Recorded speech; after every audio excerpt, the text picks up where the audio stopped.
overwhelming approval of the Kuroda plan, or is it an absence of criticism that the market likes?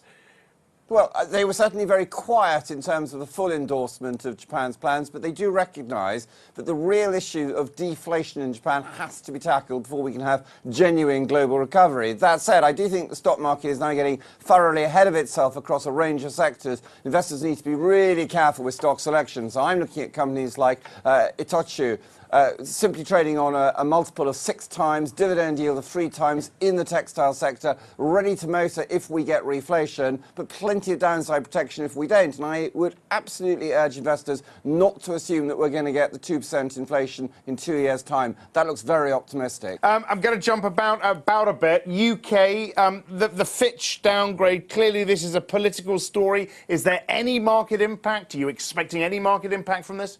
None at all. I think the real issue at the moment is what will the Bank of England's policies likely be? There are those who say there will be more quantitative easing, therefore support of the gilt market. I disagree. I think there's a far more likely increased emphasis on the funding for lending scheme with no real positive messages for the gilt market, and I therefore see the gilt market as relatively expensive, and if it were to rally, I would be a seller of choice. Will S&P follow, do you think? I think that the downgrades across the piece for the UK are likely because the metrics that take people to those decisions are relatively mechanistic. That said, I do think it is utterly bonkers to assume that a sovereign country like the UK that can print money to support its debt would actually default.